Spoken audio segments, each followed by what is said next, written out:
Okay, so in part 3 of our 32nd scale TBD Devastator construction, cockpit construction specifically, we're going to be working on PE in this whole segment. I want to call this out right now before I forget, because I called a kit flaw with this in one of the videos, and that's with this piece right here with that little step in it. I know that's hard to see, but there's a little step in that.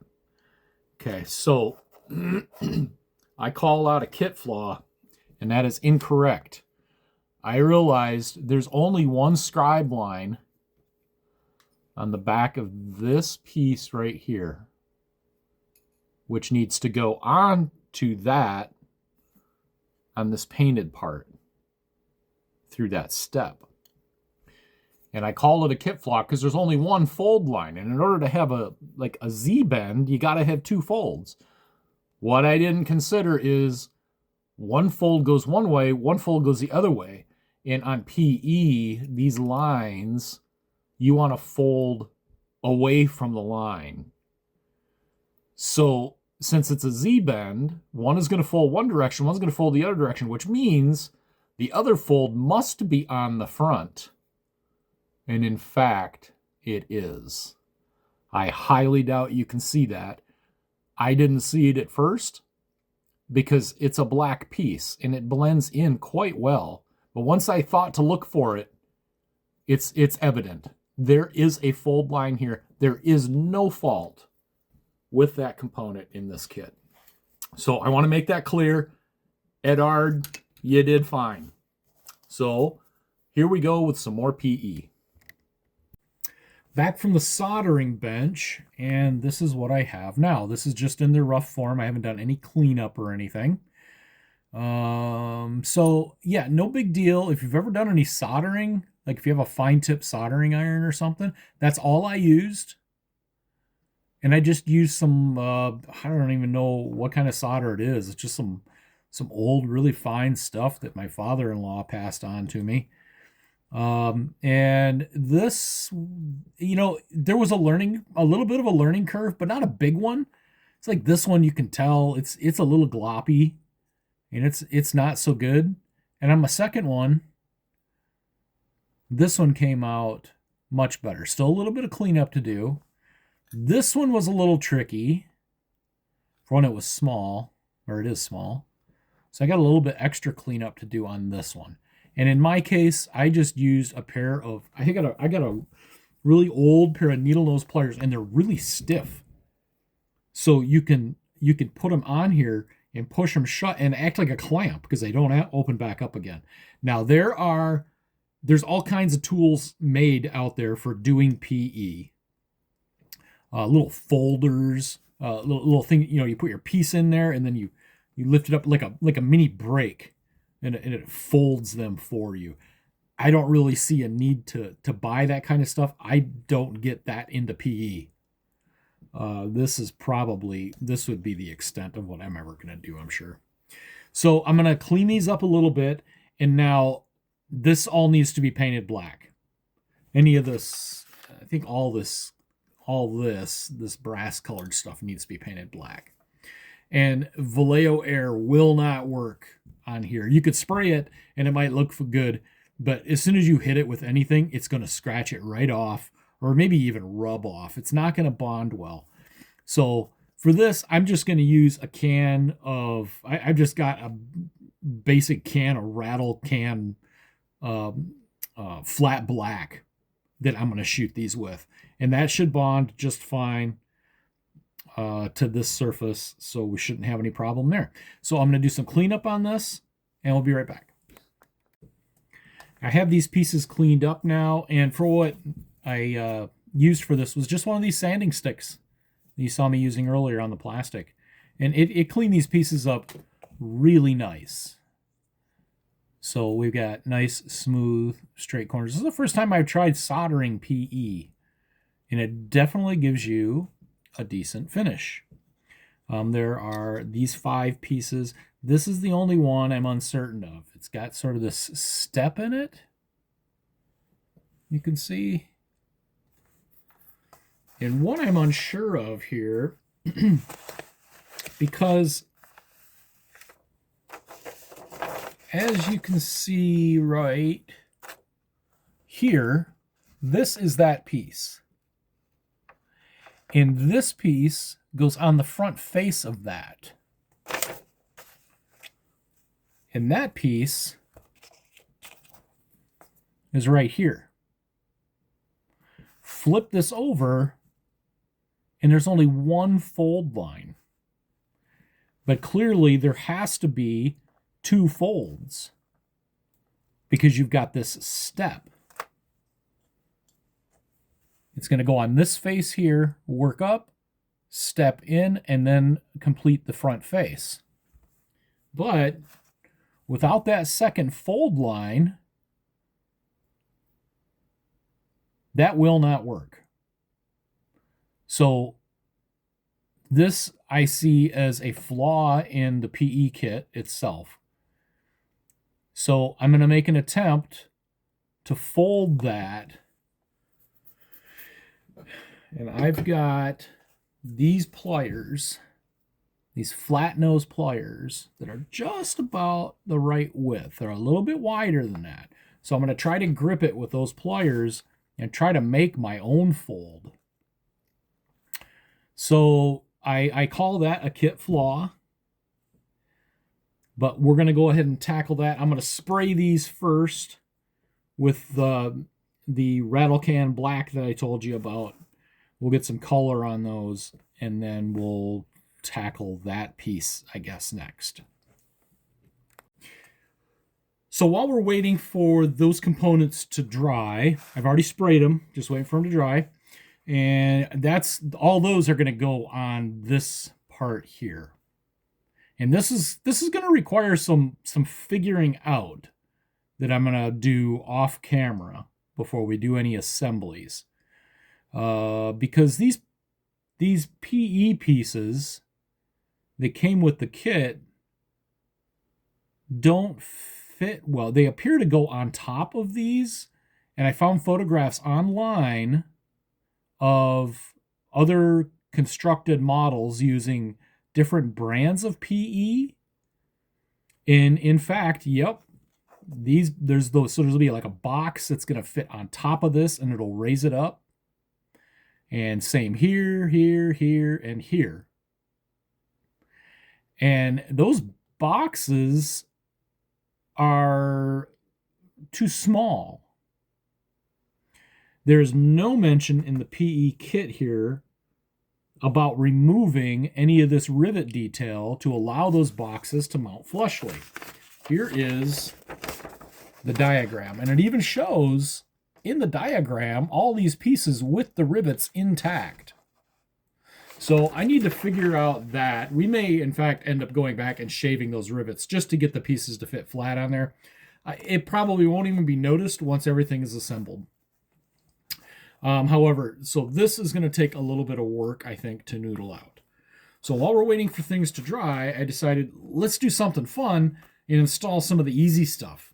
So I started, this is the rear, I'm assuming this is the rear, the back seater's dash.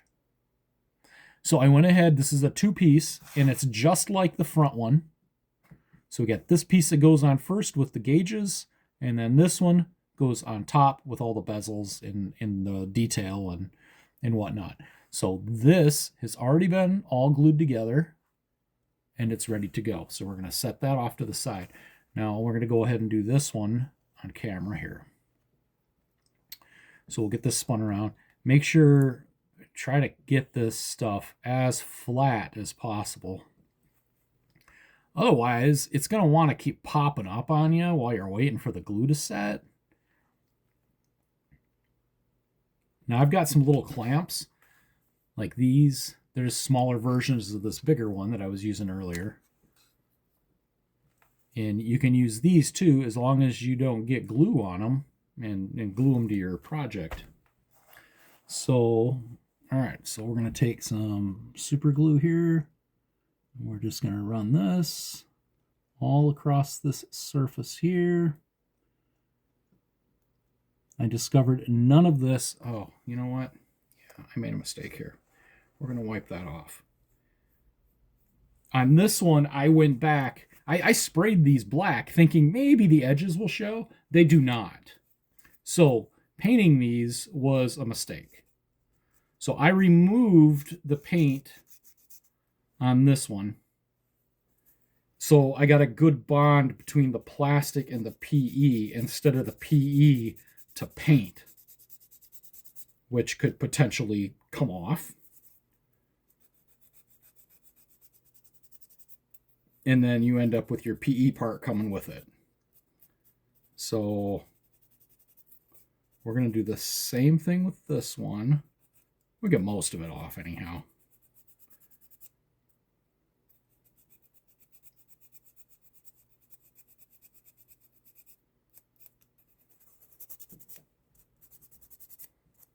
Sorry, I was leaned back too far there. It was not on camera.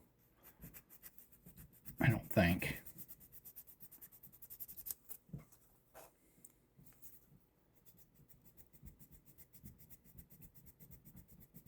Our trusty little sanding stick.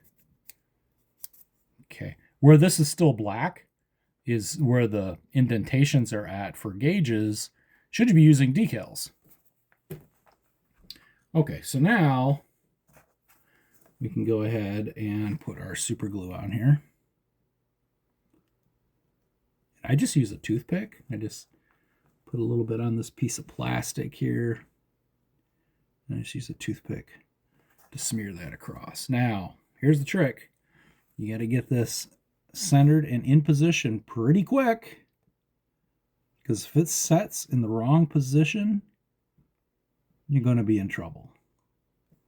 Because trying to get that separated from the plastic when it's super glued on there is going to be extremely difficult without damaging the piece. Okay. So we got that sitting nice and flat.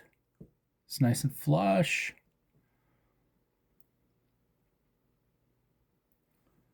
So we're good there. Now I'm going to go back and take some of our super glue, and I'm just going to put this in between these gauges. I'm not going to get crazy because I don't want it squeezing out around the gauges and marring them up. So this next piece is not going to be glued fully. It's just going to be in spots. And there's really no reason for it to be fully bonded anyway. Careful not to glue it to your fingers. I always say, keep your fingers out of the glue. Well, this is a good example of that. Okay, so we'll line this one up here with the gauges. Set it down right like that. Now we're looking good here. I don't see anything squeezing out anywhere. So until this sets, oh, come on, don't move around on me. Until this sets, I'm going to throw a couple of these small clamps on here.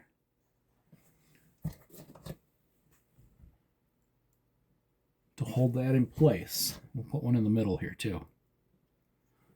Like that for a few minutes. Now, I encourage everyone watching this video to go out on the interwebs, YouTube specifically, and just look up videos of people that do PE. I am not the PE guy. I'll be the first one to tell you that. So anything you see me doing here, I'm doing and I'm making work. There's probably better ways to do it. Maybe not. Everyone has their own way of doing things. But I assure you there is probably an easier way to make this stuff happen. So I encourage anyone watching this to actually find someone that knows PE better than I do. Okay? I can build a plastic kit, but ask me to add brass components to it, yeah, that's usually not the best formula. So we've got some other stuff that gets added to these dashes. There's actually, okay, so we've got one, number 59, part 59. That one's right here. So that goes on the front of this box right here. So we can go ahead and do that.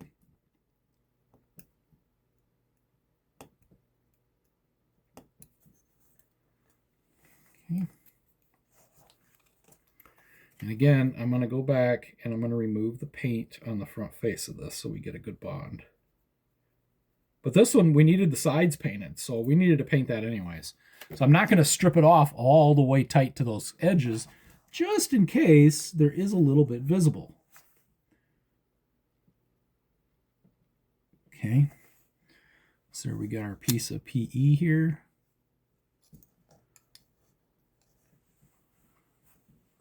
And this goes in this orientation here. And we're just going to slide that in, push her down.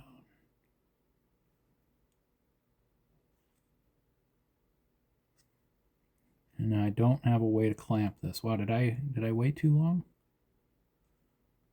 No. Okay, that is bonded there.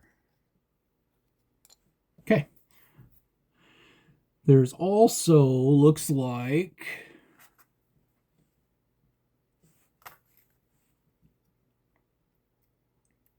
two very tiny little knobs right here that go this spot here and this spot here. And now there are knobs on here, so I'm not sure why we're adding these. Maybe to just give them some more depth. But let's give it a crack. I think if you decided not to do these, you would be perfectly fine. These are also one of those things that will go ping and be gone forever, and you will never see them again. They are so tiny, and this is what kills me with PE. I hate it for this reason.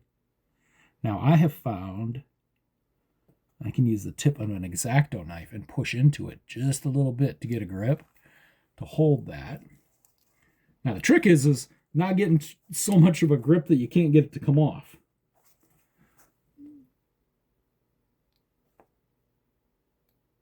Oh, I need a little more super glue here.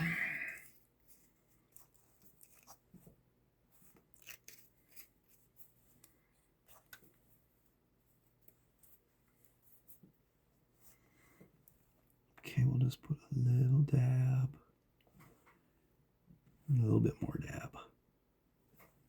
Okay. Oh, I see I lost this piece already. We gotta flip this over. Meanwhile, our super glue's set, and this is not a good situation.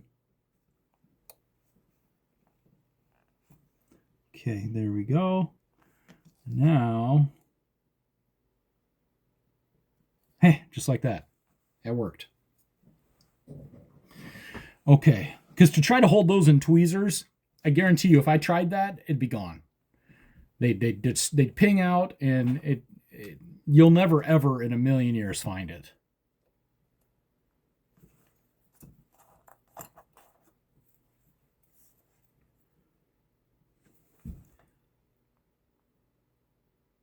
Okay, we'll go another dab right there. And we'll poke our PE piece.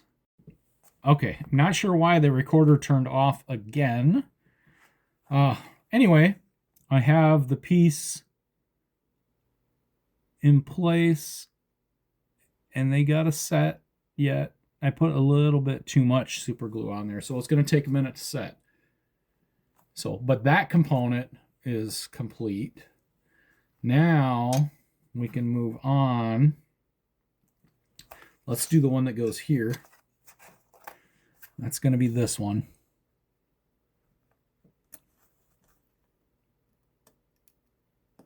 Okay.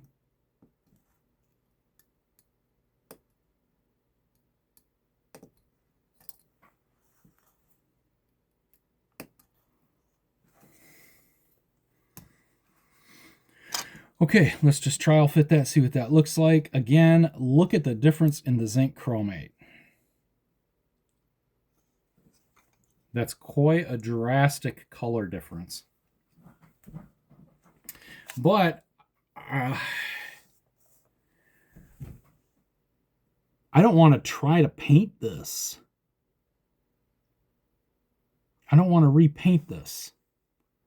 I am going to leave it just the way it is. Let's cut the other one out here too real quick.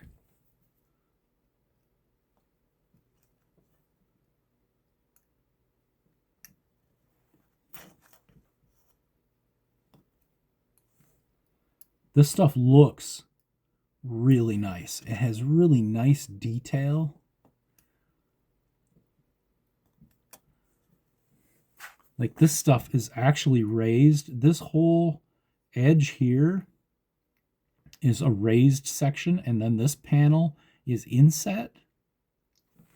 So it has depth to it, which really adds character. And this stuff, I don't mind this stuff. This is the easy stuff. Okay, so now if we get those couple pieces of PE in there, along with these others, I personally, I'm not messing with it.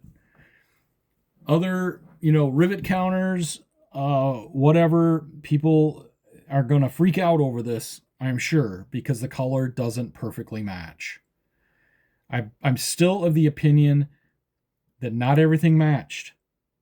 There could be many reasons why that doesn't match. These could be panels from another derelict aircraft that were installed in this one, and the zinc chromate from that aircraft was lighter than what it is in this aircraft.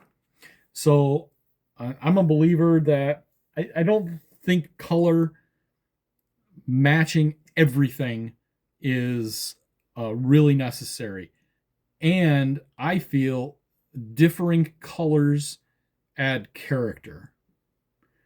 So right or wrong, that's what I'm doing here. Okay. So let's go ahead and install this one. Oh, I left the paint on. Doggone it. I left the paint on. It is soaking right into it. Yep, I messed that up. That was going to cause us a problem. I could see it wicking right into the paint. So without adding a whole bunch on there, there wasn't going to be anything to bond it to.